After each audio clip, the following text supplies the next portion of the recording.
안녕하십니까. 전종희 목사입니다. 3월 21일 화요일 매일 성경 묵상입니다. 마태복음 22장 34절로 46절의 말씀입니다.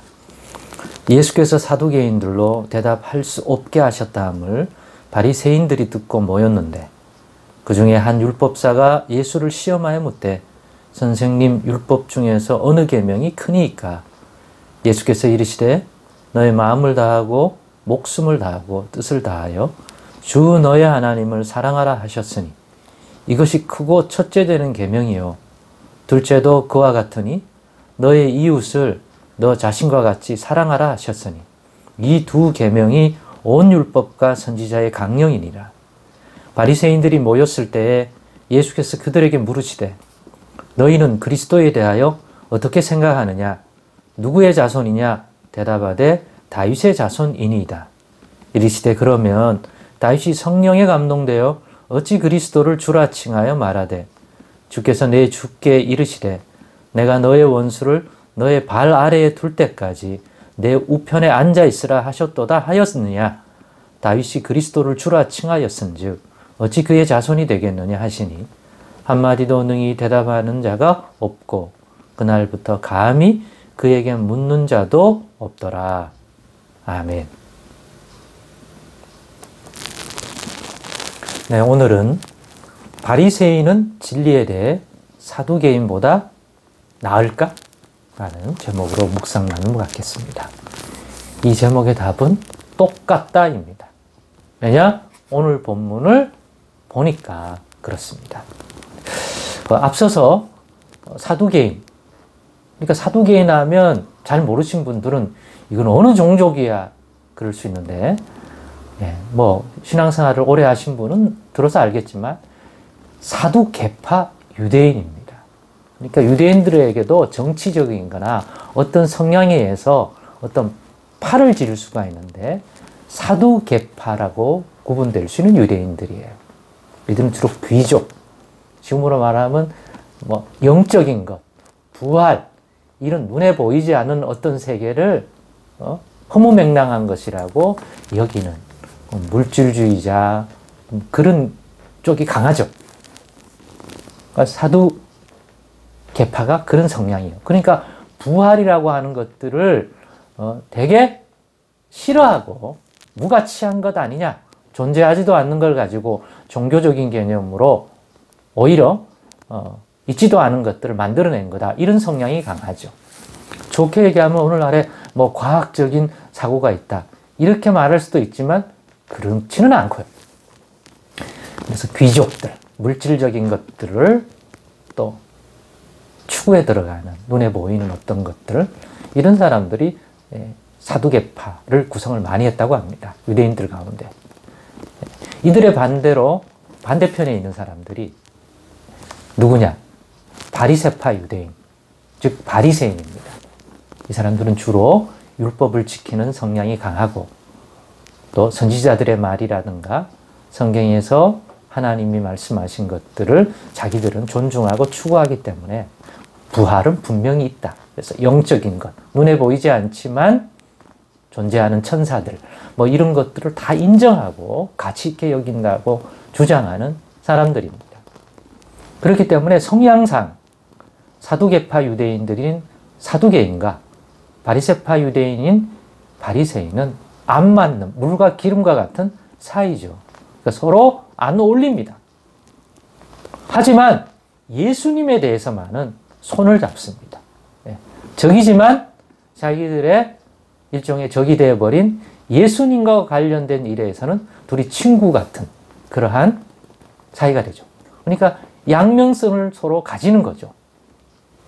그냥 그 자체로는 둘이 서로 싫어하고 어울리지 않지만 예수님에 관한 어떤 일에는 둘이 한 마음을 품을 수밖에 없는 그런 사람들입니다. 근데 사두개파 유대인들이 예수를 찾아와서 부활에 관한 질문을 했고 부활이 없다는 그런 주장을 내세우는데 우리가 어제 보았듯이 예수님이 그냥 깨버렸다. 그래서 예수님의 답을 듣고 깨갱했다 하는 소문을 들었던 거죠. 누가요? 바리새인들이, 바리새파 유대인들이. 그러니까 두 마음이 있는 거예요. 아이고, 사두개인들 잘 됐다, 고소하다 하는 마음이 찾아오는 동시에, 아, 예수? 사두개인들은 못 넘어뜨렸지만 우리는 예수라고 하는 사람에게 딱 부러지는 질문을 해서 그를 곤란하게, 그의 신뢰성을 떨어뜨릴 수 있다. 우리는 할 수 있다. 사두개인들은 원래 그래, 그 사람들은. 우리는 다르다. 그래서 이번에는 바리새파 유대인들이 예수를 찾아와서 예수님이 답하기 어려울 거라고 생각하는, 또 예수님의 답으로부터 책을 잡을 수 있을 거라고 생각하는 그런 류의 질문을 합니다. 그게 뭡니까? 율법에 관한 이야기입니다. 율법 중에 어느 계명이 크니까? 라고 하는 질문을 하게 됩니다. 거기에 대하여 예수님이 오늘 본문 36절로부터 39절에 40절까지와 같은 답을 해 주십니다. 그런데 이게 율법주의자인 이 바리새파 유대인들에게는 너무 본인들이 원하는 답이고, 아니 원하는 정도가 아니라 이렇게 깔끔하게 답을 내린다는데 놀랐을 겁니다.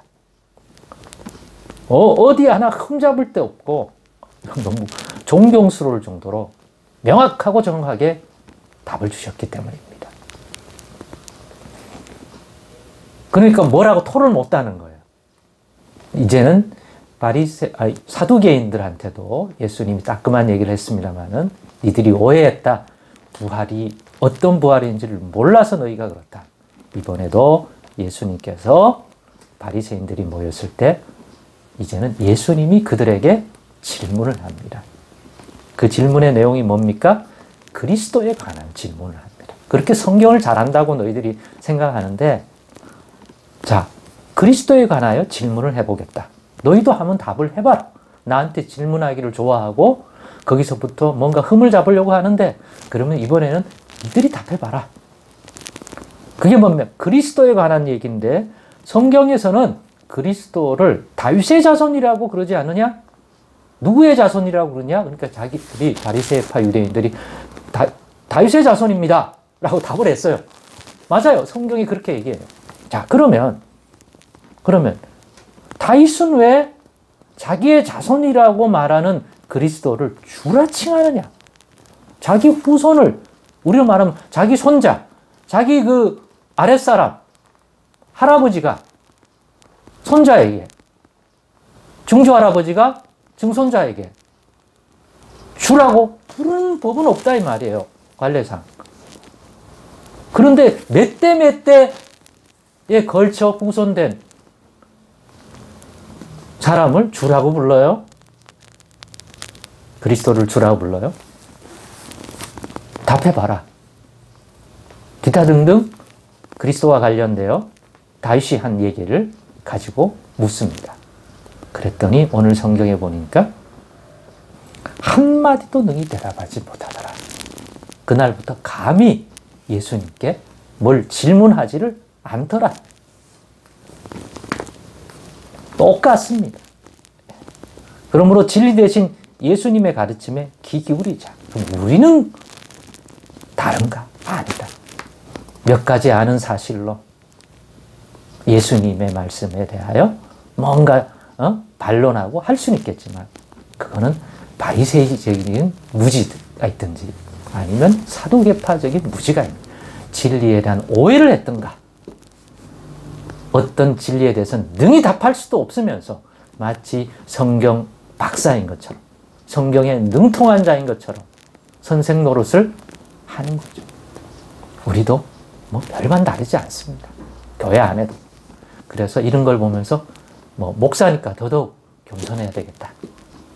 아는 만큼만 얘기하고 주께서 증언하라고 했던 그러한 증언의 말을 힘써서 하자. 모르는 걸 마치 박사이냐 아는 척하지 말자. 낭패당할 수 있다, 주님 앞에서. 그러므로 진리에 관하여 말할 수 있는 유일하신 이 땅에 오신 분이신 진리 대신 예수님의 가르침과 그 말, 우리에게 주시는 말에 귀 기울이고, 그것도 겸손 귀 기울이자. 그것이야말로 최선의 모습이다 하는 생각을 가지게 됩니다. 이것이 우리가 진리에 대하여 가진 바른 자세가 되기를 원합니다. 기도하겠습니다. 하나님 감사합니다. 오늘도 우리가 예수님에 관하여, 성경에 관하여 어떠한 자세를 가지고 겸비하는 것이 옳을지 오늘의 묵상이 도움되기를 원하오며 예수님의 이름으로 기도드리옵나이다. 아멘.